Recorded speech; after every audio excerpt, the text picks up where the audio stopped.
thank you very much for inviting me once more time into this beautiful Mumz world. We always have so much fun. Yes, somebody has already known me for several years as an early childhood educator. I have been 14 years in Dubai in a beautiful nursery that felt like home. And after that, and due to COVID and different kind of circumstances, I've started my own company where we are coaching and training not only nannies but also caregivers, so a lot of moms and dads and relatives that would like to know more about childcare, child development mainly, and any related topics to early childhood education, practically the most. And those kind of talks I always enjoy with you very much, Melissa. And this time we have a summer topic, which could be very broad, or we could narrow it into small sections, which I actually decided to do. And I know you have children on your own. Yes, I have 3 kids. So you probably would have questions from your side. And I'm traveling in the weekend, so I'm dreading it. So last time we discussed the plane, and we had a couple of tips on the plane. This time we're going to be talking in general how to prepare for the holidays, because it could be an overwhelming to think about 2 months ahead of time what to do with the children of different ages, right? So we always, when we think of the broad topic of what to do with children over the summer, we really should have prepared almost as if you go and prepare for a meeting, for important discussions with someone, for certain, for work. You know, no matter what you do at work, you always have to be prepared in life. You have to kind of do the same thing with your children for the summer. It should not be last minute packing, last minute ideas, last minute. I know a lot of you are probably laughing at this point. It's like how to do it. No matter what you do, they're going to be last minutes, but they should be really minimal. So I always say, and I did say it last time as well, you have to involve the children in the whole preparation fact. You have to involve them, ask them what they would like to take with them and start packing it with them, or they should help you and they do their own little mini luggage if they're old enough to be able to do it. Shouldn't we start packing like we're traveling? Yeah, good. You see? Yeah, when you come back. No, but really involve them. So involve them for sure. That's a very important part. Also, prepare the ideas of what they really expect from the summer. If they're able to talk already, make discussions with you, then involve them in the whole process of what do you expect from the summer holiday? What would you like to learn? What would you like mommy and daddy to be doing with you over the summer? Where would you like to go? What would you like to see? So do these open-ended questions as much as you can. Again, we discussed the open-ended questions last time as well. You can go beyond the child's imagination, what they want to do. And obviously, if you tell them a little bit more, you're going close to the water, you're going to a new country, this is going to be a new topic for them, then please make sure that you will also prepare them for this topic, for the area where they're going. The more preparation you will put into this, the better results you will have, like with anything else, like with an exam almost, And then the child, when they're involved, they will even enjoy it more. So again, if we narrow it down to very younger ones, obviously you can involve them even by, showing them what you're packing into the luggage. A little older children, they can actually take it and put it in the luggage, even if it's thrown in there. It doesn't matter, but they're part of the process. If they're older and they can make discussions, like I said, or preparation, those children that even can write a little words in here, make them write a little list, pajama, my toy, a dolly, and car, and whatever it is. Just make them do it on their own. They're gonna enjoy it so much. So that is already enjoying it from the very beginning. So those are great tips always. The children should also have something that is new to them. The whole summer might be new to them if you're taking them to new places, obviously. But if you're not so fortunate and you keep them in here, keep the routine, keep the things flow the way they like it. And this is a very important thing, routine. We talked about it last time. We know that when we're going abroad, it's very hard, it's very challenging to keep this routine. I mean, we try to, this is the time we sleep, this is the things we do before we. But like when they're with their grandparents or when they're in a new place, they're just overwhelmed and they're just Mom, we're on vacation. It's like 2 months of vacation for you. Yes, routine is very important. I do stress so this. How can we maintain? Yes, I always say for this summer is there to relax, but also to keep child's routine in a very relaxed way, and yet give some space for new ideas, new timings, but not so off. Because you're gonna have 2 months of keeping the children off their routine completely, going to sleep too late, waking up late, and so on. And then you go back to school. You might have to start, a week or 2 weeks earlier. That already ruins your summer. That is already not necessary. If you do keep them on some kind of nice way to wake up and have some ideas early in the morning, have like a morning, noon, afternoon, and night ideas for them. Narrow it, have a little chart where you can write down those ideas. I always say to parents, always chart things. Have a little, a little journal or little notes where you will put some ideas that you have heard from your friends, from the nursery or the school, from other parents, because parents, they always share beautiful ideas that worked for them. So you might also, write those down from Instagrams, from, companies like us, and Pinterest. So many. And we do share a couple of them on Mumz. I actually have found on your website a couple of beautiful books, if I might actually name those. Yeah. I just kind of searched. I didn't really search much, but you have a lot. So an amazing ideas book that will give you almost 360 ideas for the summer. That's more than a year. You can't do all of them. Which one is this? The one on the left with the the Mikador. The Mikador one, yes. Then you have they have so many nice so many beautiful ideas from using a simple paper, and what can you do with tangrams? I think the Mikador as well, they have these wooden these flashcards, and they just have a design, and then you can have it. The only thing I bought it, and I'm taking it with me. But, I think it's challenging to have it in the airplane because there are small pieces. Small pieces. No, you have to be careful. Safety first, of course. But definitely pack it in your bag, and just it's big. They can sit on it for 1 hour. That's 1 hour. I also suggested to Mumz World at one point when they asked me what are some other ideas to think about summer. I said summer and brain games, or summer and brain ideas. Children should really relax, but you can relax and still learn through play. I mean, learn through play is what children and early childhood education is all about.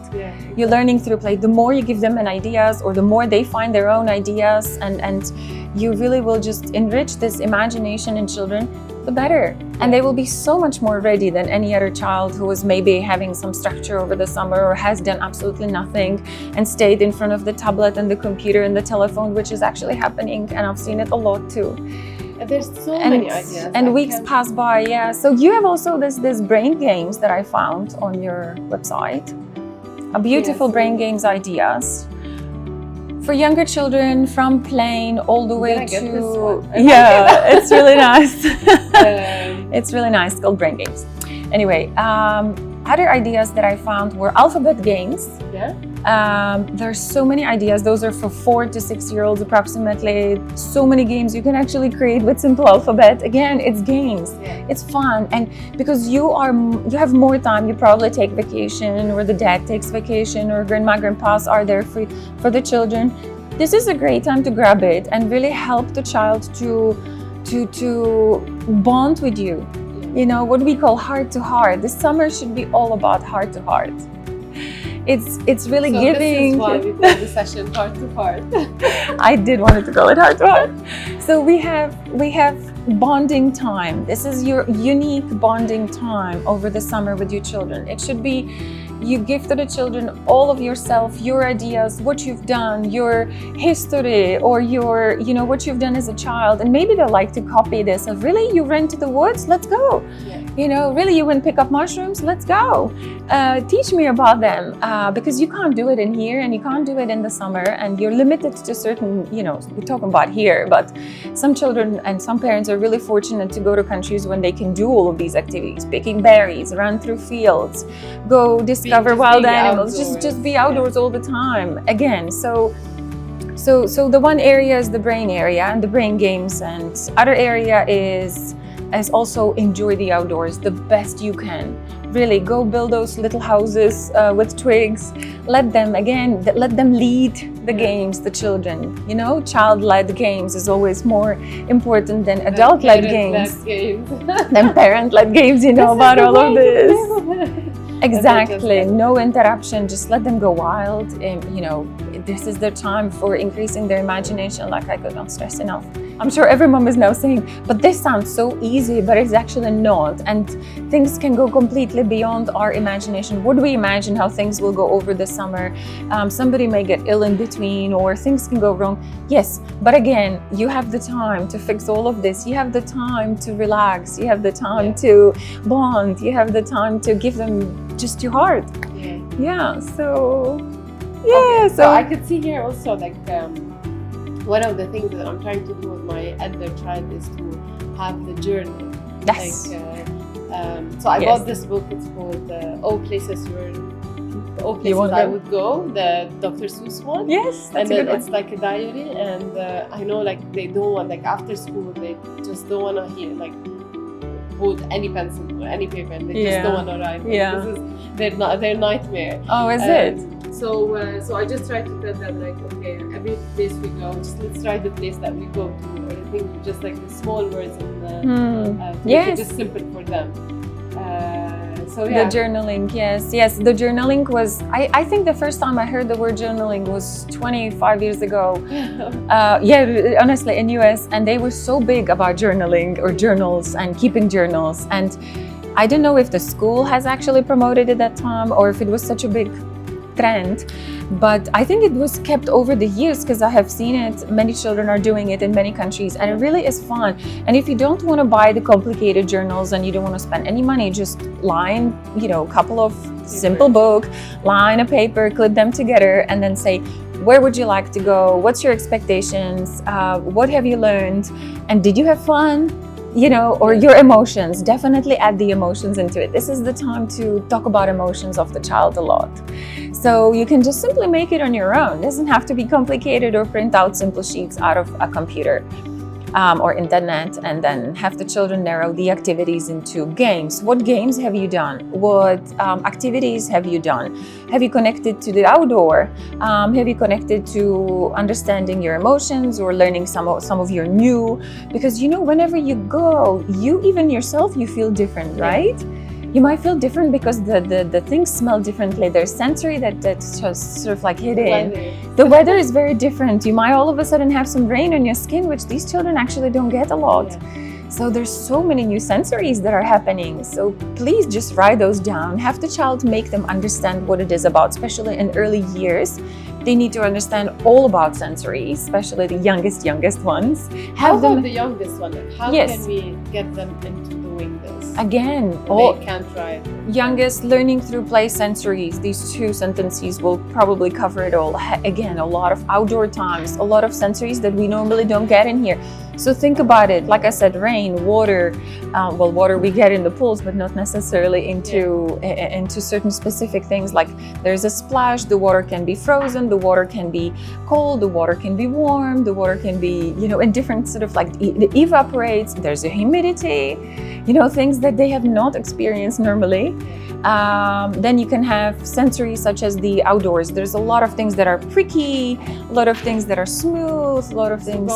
So just go with them, make them, but talk about it. Yeah, I've seen a lot of kids that are in the backpack, in the hikes, and no one talks to them. I know it's kind of hard, but you really should be naming things. So especially for the vocabulary increase and helping them with their communication and language. For the youngest ones, name everything around you. Say there is a tree, there's a green tree, there's a yellow flower. So just name it. You can start with simple words for younger ones. Then for a little bit older ones, you can already name it with 2 or 3 word sentence. They will suck it in. The beautiful brains of children, they just take everything in, and they will remember that. They will remember that for sure. Either way. My grown-up adults now, they always remember these activities so much, and more and more and more when they're growing up, getting into the adulthood. Mommy, do you remember we went to the forest last time picking up these berries? You told us about every single one, blueberry, raspberry, blackberry, all of these, So they remember all of this, and then maybe they won't tell you during the teenage age, but they'll definitely tell you later. Yeah. So another question, I don't like some of the parents are traveling now, but they're working remotely now that people are able to work remotely from. So how can they manage like having them enjoy this holiday, but at the same time manage their time at work? You mean being in the different place, Yes. completely new area, new house, but still working? Yes. Well, they need to have someone still, and you need to sort of dedicate some time off. I'm pretty sure that within that time, over the 2 months, you somehow would have planned some holidays for a week or 2 or 3, and you will probably take turns with your relatives or with yourself, have those cousins come and help, have grandmas and grandpas to help as much as they can. And again, if they don't know what to do and the child would be sort of like left alone a lot, and you will feel like they're really getting back to grabbing the tablet or anything else, create those activities for them, help them write it down again into the charts, back again to planning, and give it to them and say, look, in the morning go to the park, in the afternoon go some splash time, have fun time, and then cousins time, or and then some activity in the evening when you will be off to work already, and then give yourself some time with the children. Yeah, definitely will help them as well to connect mentally. More with their family as well. Yes. This is a family time. This is bonding time, 100%. I also found this beautiful thing that's called Smart Heart. Oh, this is amazing. Is it? Developing emotionally intelligent kids. We were just talking about it the other day. Take it for the summer. Yes? This is a board game, but have you seen it? And not inside, but I could imagine that anything that just kind of like... It's like a board game. Board games. It's like Monopoly, but every card you pick, you have to show what is this emotion you're talking about. It helps children express their feelings a lot. They need to. And they would show like an angry face. When will you get? And you ask questions about this, and it's really imitate nice. It's very nice. A lot of people were asking me, many parents actually that we have in the for the trainings, they ask me how can they involve younger children with board games. Because they would already have siblings that are older. And older siblings don't like the younger siblings to sort of like spoil their games, especially board games. I'm a big fan of board games. I think they're super for brain. They're great for, for taking turns. There's so much to learn through board games, so much. Mathematics, logics, patterns, whatever, just name it. But the younger ones. So what I did with my younger children, and I always use it until now. They come and ruin everything. Yeah, but they might not if you involve them in a certain way. So create the same board game in like a large scale. Make it bigger. So even draw it. Take a big, large hard paper. Draw the little things that are moving. Have a little figures that are much bigger, because even like 1.5, 2-year-olds can actually hold these little figures and move it. They're much, they're more capable than you think. Let our little one just throw the dice. Let them throw the dice, but also have them be involved in the whole process. It really works. Trust me, Alyssa. If you will put a lot of heart into it again, and it's logical, the kids want to be involved. They're only gonna spoil it because they're out. They're left out. They're bored. They don't know what to do, and they really want to try. They're very curious. Yeah. So there's a game called Sequence, which we always play at home with my kids. And the youngest one, she's 2-3 years old. And it's all about visual, so like she can see the image of the animal, and she can just put the coin on the image. So it really helps their visual to identify where is the You can find those games, but again, you don't have to buy them. You could easily just create them, draw them really big. Have the siblings to actually draw it for the child. Again, involve them. They can do so much. Seriously, just give them an idea and they'll probably do it. So have those little things. The dice doesn't have to be this little. It should not be little because again, hazards or something. So it should be bigger dice. You can buy bigger dice, or again, make it, grave it, cut it out of a foam and just make the dots on it. They'll throw it. They'll see the numbers. You will help them count it, with little finger. And then they will move a little mouse side, one place by the other. It really works. It does, even with 2-year-olds and younger. Yeah. Books, a lot of books. This is the time to increase language. and vocabulary a lot over the summer. So grab your books, grab obviously age-appropriate books is always recommended. So don't try to get complicated books for younger children. Rather grab a simple book with flip flaps for the younger ones. Simple words for the babies. They have the black and white books. For older children, you can do simple sentences. So you probably will help them also learn how to read over the summer. It could happen. You never know. Always parents are the best teachers, right? For the first 4 to 5 years. I think the summer is the best time to bond with the kids. There's so many things. It's all about our emotions. As you mentioned, outdoors and indoors as well. And we would love to hear as well from you if you have any ideas that you usually do with your kids. And you can share your ideas. And I don't know if you have any questions. Anyone have any questions? Have the children definitely learn some new skills over the summer. Have this in your mind that you can teach them new skills that they can normally not do because they're going to school and there's a certain different routines and the weekends are so limited and there's still homeworks and this and that. So have a new skill. Okay, over the summer, have that as a goal. Okay, they're going to learn how to swim. They're going to be potty trained. They're going to discover new worlds. So it's all about new worlds, new milestone, 100%. And then again, in the journal, write it down with them. This is what happened. This is, even for younger ones, you can do the journaling yourself and then go back to it when they grow up and talk about it. It's so great. I think one of the ideas as well that we can do with the kids is having like a memory jar. And we take this memory and every nice memory that we have throughout the summer, we just put it there and it can last with you. Memory jar is great. We did this during COVID time. Like we're trying to be positive with the kids. Okay, let's put any good memory you like something we live together. Yeah, that's great. Yeah, it's still there now. So you can teach them how to be money cautious. How to start saving money. You can do that also. Yeah, that's a very nice one. Just have whatever the goal that you feel that you want your child to achieve. Set it up for the summer. Do it over the time when you have the time to do it. A topic on its own. It should be. I have so many topics on its own that I have already wrote to you. It's really important to have kids involved as well. 100%. So preparation, new ideas, new goals, new milestones, keep it safe as possible because we have a tendency to leave the children sort of on their own fine, but they still have to be supervised somehow. Not shadowed, but supervised. Okay, big difference. You shadow them when the nanny is walking around them every single place they go, doesn't give them enough space to be themselves. Okay, and then telling them, no, don't do this, don't jump, don't climb, you can fall, this and that. No, development is all about climbing, jumping, running, developing new skills, exploring new milestones, and it's all about that. So let them do it, let them explore themselves as well and reach those milestones, but in a safe way. But again, give them enough space, and this is the time to do it. And you mentioned as well that you also give training for nannies, how to manage. Yes, the most, Is this done with in their houses, or they have like a complete training? Yes, they would have a complete training, and because of COVID, we took it all online. Okay. So it could be an online training, it could be, in a certain third place training. We do B2B for hotels as well, sitters, because there's a huge demand for sitters in the hotels.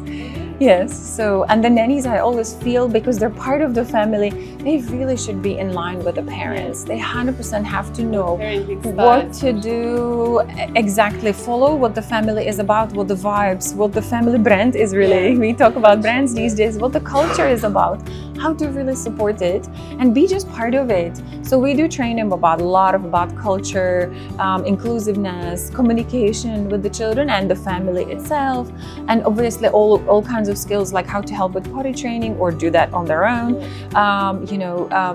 The bond time too, there's a lot of emotional intelligence we teach them as well about the children and how to support that, positive disciplining, which disciplining doesn't mean this, but it really means to help them grow. It's teaching, right? Disciple is student. Using positive words.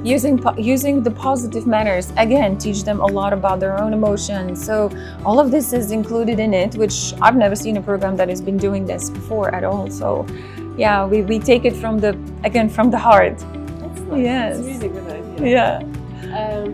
So do you have any final advice do you want to give parents? I think people just should take this time to relax, to take a deep breath, to take a deep breath, but be prepared and have a good plan.